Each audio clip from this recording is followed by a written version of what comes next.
Sa kumpanya ka natin pumasok, Lara, para ma-monitor at makita kita. Kaysa sa iba, baka pahirapan ka lang. May kumpanya naman tayo, mamili ka na lang kung saan. Okay lang sa akin, Daddy. Ang iniisip ko lang, ayokong ituring nila akong special. Gusto ko rin, syempre, maranasan maging normal na empleyado. Ikaw ang bahala, anak. Tsaka Dad, gusto ko muna mag-enjoy sa buhay. Kaya sana, huwag muna nating ipaalam sa mga empleyado mo na anak mo ko. Kapag handa na ako, kakagraduate ko lang eh. Kung yan ang gusto mo, okay lang sa akin. Pagbuti mo ang trabaho mo, Lara. Isumbong mo agad sa akin kapag may hindi magandang ginawa sa'yo. Makakaasa kayo, Dad. Maaga palagay nandun na si Lara sa opisina upang mag-apply dahil kakagraduate lamang niya ng college at yun ang nagsilbing OJT niya. Hindi naman nabigo si Lara makapasok dahil maraming bakanteng posisyon. Pansamantala ay naging assistant siya ng isa sa pinagkakatiwalaan ng aman na si Mr. Cruz. Ayaw ko nang tatanga-tanga sa trabaho Kapag baguhan ka, dapat aralin mo ang trabaho mo ng tama. Lalo na dito sa opisina. Ayoko din na mabagal kapag may pinapahanap akong document. Dapat makita mo ko agad. Opo sir, huwag po kayo mag-alala. Pagbubutihin ko po ang pagtatrabaho ko.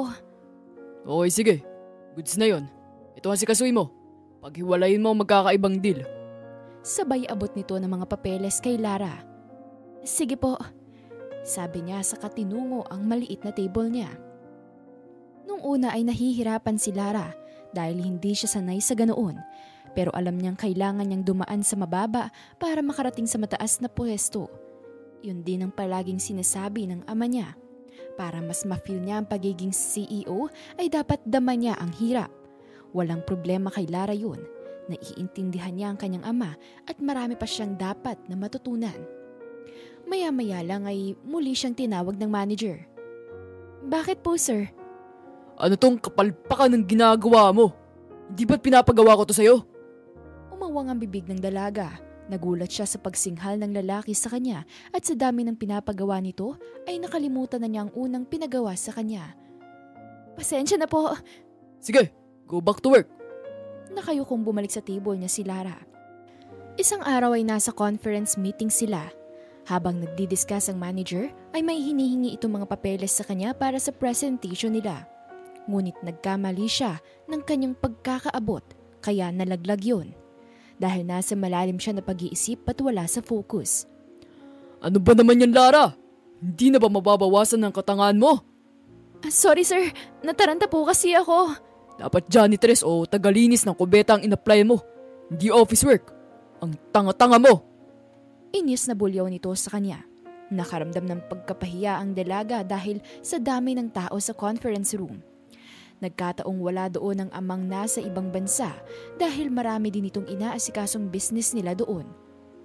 Lumbas ka ngayon din. Ayoko may tanga dito. Si Alma papuntay mo dito. Utos nito. Dali-daling lumabas si Lara at tinungo ang kinaroroonan ni Alma, ang sekretarya ng kanyang daddy. Lumabas siya ng building dahil parang hindi makahinga si Lara. Hindi pa man siya nakakalabas ay napansin niyang kumakain sa kinapupwestuhan nito ang guard ng kanilang opisina. Bakit hindi po kayo mag-break time? Naku ma'am, wala po kasi akong kapalitan eh. Wala si Armenia. Sabi ng guard. Ganun po ba? Dalawa lang po ba kayo? Bakit hindi magdagdag ng guard? Hindi ko po alam ma'am eh. Napatingin si Lara sa pagkain nito. Puro kanin yun at walang ulam. Walang ulam? Wika niya. Hindi po makalis para bumili. Sige, hintayin mo ako dyan. Ako na. Mabilis siyang tumalikod at dumiretso sa restaurant sa di kalayuan.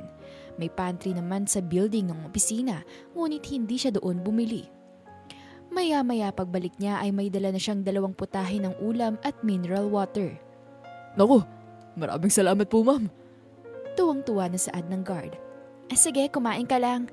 Kapag aalis ka sa posting mo or si CR, patayuin mo muna ang isang janitor dyan. Saglit lang naman. Ngumiti at nagpasalamat ang guard na may kasamang pagtataka. Muli siyang pumasok sa restaurant kahit hindi pa naman niya break. Doon siya kumain upang maibsan ang nararamdaman. Kung hindi lamang niya iniisip ang ama ay baka sabihin na niya ang totoo sa mga ito. Ngunit hindi pa yon ang tamang panahon para doon. Hinahanap ka ni Mr. Cruz. Kanina pa tapos ang meeting. Kumain na ako saglit. Anya kay Alma. Kumain? Hindi pa natin lunch break. 11:30 pa lang. Sabi nito at tumingin pa sa orasan. Hayaan mo si sir. Mapapagod rin yan kakasermon sa akin. Ay naku Lara, matatanggal ka sa trabaho niyan eh. Hindi na umimik pa si Lara. Pumasok na siya sa office ni Mr. Cruz upang ipagpatuloy ang trabaho. Hindi ka na dito nakasign. Tagalinis ka na muna ng comfort room ng HR. Sabi ni Mr. Cruz sa seryosong tinig.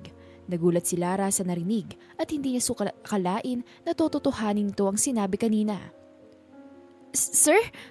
Pero office po ang pinasukan ko. Pangangatwira ni Lara. Office nga, pero bawal sa office ang tatanga-tanga. Sabi nito na agad siyang tinalikuran. Sa buong buhay ni Lara ay hindi pa na yun nagagawa. Lumaki siyang may sariling yaya at mga kasambahay na nakapalibot sa kanya. Kaya hindi niya alam kung paano gagawin ang pinag-uutos nito. Gustong maiyak ni Lara ng hapong yun habang tinuturo ng isang janitor ang dapat niyang gawin.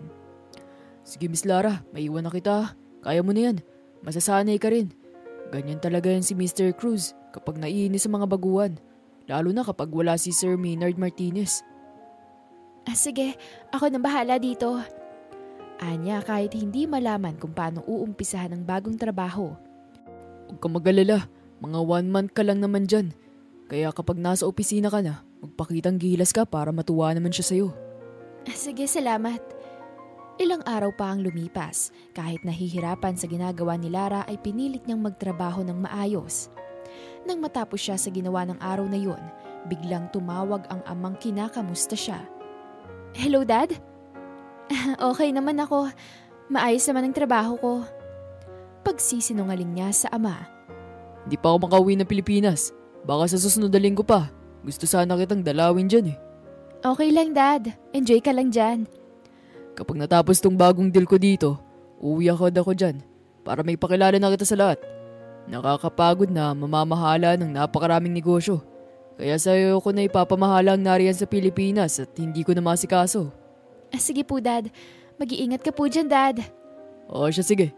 Ingat ka din dyan ha. I love you, my only daughter. I love you, Dad. Ingatan ang kalusugan mo dyan ha. Bye. Matapos makipag-usap sa ama, anong kamalasan dahil nakita niyang paparating si Mr. Cruz. Oras ng trabaho, Miss Lara. Pero busy ka kaka-cellphone mo. Kaya hindi mo nagagawa ng maayos ang trabaho mo eh. Tapos na po. Lahat ng banyo dito, nilinis mo na? Hindi nakaimik si Lara. Alam niyang hindi matatapos ang lahat ng iyon sa loob ng kalahating araw sa laki ng building ng kumpanya. Hindi pa ho. Gawin mo muna ang trabaho mo bago pa kita i-report kay Mr. Martinez. Sabi nito. Hindi na lang sumagot si Lara. Kinuha niyang muli ang ginamit na panlinis sa kapinagpatuloy ang iba pang trabaho. Pagod na pagod si Lara nang makauwi sa mansyon nila. Agad naman siyang nilapitan ng kanyang yaya Marie. Sabi ko naman sa'yo dapat sinamahan na kita. Sabi sa kanya ng yaya. Naku yaya Marie, kung kasama kayo ron, malalaman nilang anak ako ng may-ari. At saka hindi ka na kailangan doon. Bakit naman kasi hindi mo sinabi na anak ka ng may-ari? Ayan tuloy, pinapahirapan ka. Ayoko po kasi na ituring nila akong special kapag sinabi ko. Mas gusto ko na normal na empleyado lang ang turing nila sa akin. O ngayon, normal na empleyado bang tingin mo sa ginagawa sa'yo? Hayaan mo na yaya, kaunting tiis na lang din. 2 buwan lang naman ako magta-trial bago ibigay ni daddy sa akin ng kumpanya. Nako, lagot talaga yung mga nagpapahirap sa'yo. Mananagot sila kay sir. Kaya nga po hindi ko sinasabi kay daddy. Alam mo naman yun, ayaw nga sana niyang hindi ipaalam na anak niya ako eh. Maraming araw at linggo ang lumipas. Palaging pagod na umuuwi si Lara. Dahilan ng pagbagsak ng katawan niya. Kaya ng araw na yon ay hindi siya pumasok dahil sa lagnat. Tinawag na lamang niya na hindi siya papasok dahil sa masamang pakiramdam. Hanggang naging 1 linggo. Pagpasok niya ay wala na siyang nadatnang trabaho at hindi na siya pinapapasok. Lara, kabilin-bilin ni Mr. Cruz na huwag ka nang tanggapin. 1 linggo kang wala. Hindi ka man lang nag-file ng sick leave. Anas ni Alma. Tinrangkaso kasi ako, Alma. Galit ba si sir? Malamang, heto na nga sahod mo sa mga pinasok mo.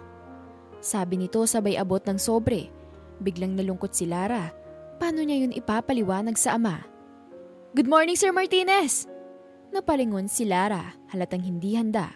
Hindi niya inaasahan na darating ng biglaan ng kanyang ama. Good morning everybody. Si Roland, nandito ba? Nakangiting bati nito at tinutukoy si Mr. Cruz. "Wala pa po, sir, pero baka pa, parating na." Maya-maya ay dumating si Mr. Cruz. Good morning sir. Kailan po kayo dumating? Ngayon lang. Dumiretso agad ako dito. Bumaling si Mr. Cruz kay Lara at malamig na tinig ang binitawan. Miss Lara, hindi ba sinabi sa'yo ni Alma? Hindi ka na pwedeng pumasok. Tanggal ka na. Natigilan si Lara. Hindi siya makasagot at sa mismong oras na yon ay papasok na sa opisina si Mr. Martinez. Bigla itong huminto at sumaging ang tinig. Mr. Cruz, tama bang narinig ko? Sinisisante mo si Lara? At sa anong karapatan? Namutla si Mr. Cruz pero nagmatigas. Sir, 1 linggo siyang absent. May sakit daw pero walang filed leave. Bukod pa ron ay palpak sa trabaho. Pasaway, matigas ang ulo. Ang totoo, wala siyang alam sir. Tanga-tanga. Yumuko si Lara, nahihiya at halos maiyak. Biglang dumilim ang mukha ni Mr. Martinez, nanginginig sa galit. Anong sinabi mo? Ikaw ang walang alam. Kapag bago, inaalalayan, hindi binabastos. At bakit sa CR ang pinagtatrabahuan niya? Para madala sir. Lagi kasing palpak kaya nilagay ko muna sa mababang trabaho. Nanlilisik ang mga mata ni Mr. Martinez. Ano? Hindi janitor ang inaplayan niya. Hindi ko kailanman inutos na ipahiya ang empleyado ko. Lalo na siya. Lumingon siya sa lahat ng tao sa opisina. Dahil gusto ko malaman ninyo ngayon, anak ko si Lara at siya ang tunay na magmamana ng kumpanyang to. Sabay-sabay na napatingin ng lahat. Halos mabitawan ni Mr. Cruz ang hawak niyang folder. Anong anak niyo, sir? Totoo ba yan? Oo, totoo. Kaya simula ngayon, tanggal ka na. Hindi ko kailangan ng taong abusado at walang respeto. Walang pakikipagkapwa-tao dito. Magligpit ka ng mga gamit mo. Ayaw na kitang makita sa opisina ko, hindi kailanman.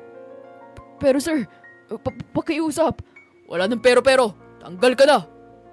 Tahimik ang buong opisina habang nakayuko si Mr. Cruz. Luhaan, nagligpit ng gamit at mabilis na lumabas. Huminga ng malalim si Mr. Martinez sa katumingin kay Alma. Alma, ipatawag lahat. May meeting tayo ngayong 1:00. Wala akong gustong absent. Pagkatapos ay nilapitan niya si Lara. Mahinahong ipinatong ang braso sa balikat ng anak. Halika na anak. Sa loob na tayo mag-usap. Sinurpresa mo ako, Dad. Hindi ko alam na darating ka ngayon. Mabuti na lang at dumating ako. Kung hindi ko malalaman naapi ka na pala dito. I'm sorry, Dad. Ayoko lang na nag-aalala ka sa akin. Anak, tandaan mo, hindi ka kailanman nag-iisa. Nang dumating ang 1:00, sa meeting ay pinakilala ni Mr. Martinez ang kanyang anak. Mga kasama, mga kaibigan, at mga katuwang ko sa negosyong to. Isang napakahalagang araw ang ating masasaksihan ngayon. Dahil sa unang pagkakataon, nais kong ipakilala sa inyo ang taong siyang nag-iisang bunga ng aking pagmamahal at aking pinakamalaking kayamanan. Siya rin ang aking itinalagang tagapagmana ng lahat ng kumpanyang itinayo at pinaghirapan ko sa mahabang panahon. Kabilang ang kumpanyang kinabibilangan ninyo. Walang iba, kundi ang aking anak na si Lara Martinez. Marami ang nagulat at meron ding natuwa. 1 buwan lang ang lumipas ay tuluyan ng naging ganap na CEO si Lara kapalit ng ama. Pinamahalaan niya ng maayos ang kumpanya at nagpatupad siya ng mga patakaran na angkop sa tamang pakikipagkapwa sa kanilang empleyado. Itinuring na tama ang kapwa na hindi bumabase sa ano paman, bago man o matagal na. Marami ang nagulat sa malaking revelasyong yun, ngunit hindi rin may kakaila na may ilan ding lubos na natuwa. 1 buwan lamang ang lumipas at tuluyan ng ipinasa ng ama ang lahat ng responsibilidad sa kanyang nag-iisang anak. Formal nang naupo si Lara Martinez bilang bagong Chief Executive Officer ng kumpanya. Isang tungkuling mabigat, ngunit buong tapang niyang hinarap. Mula sa unang araw ng kanyang panunungkulan ay ipinakita ni Lara ang kakaibang estilo ng pamumuno. Hindi lamang siya nakatuon sa kita at paglago ng negosyo, kundi higit sa lahat ay kapakanan at dignidad ng mga taong bumubuo ng kumpanya. Nagpatupad siya ng mga bagong patakaran na nakasentro sa tamang pakikipagkapwa-tao, sa patas na oportunidad at sa pantay na pagtingin sa lahat, bago man o matagal nang naninilbihan. At mula roon ay nagsimula ang bagong kabanata, ang panahon ni Lara Martinez, ang bagong mukha ng kumpanya at ang simbolo ng pag-asa at pagbabago. Hanggang dito na lang ang magandang istoryang ito. Muli, ako po si Miss Demi. Maraming salamat sa inyong pakikinig sa channel na ito. Hanggang sa muli, paalam! Maraming salamat mga kakwentuhan! Huwag niyong kalimutan mag-like at subscribe at pindutin na rin ang notification bell para lagi kayong updated sa ating kwentuhan. Hanggang sa muli, paalam!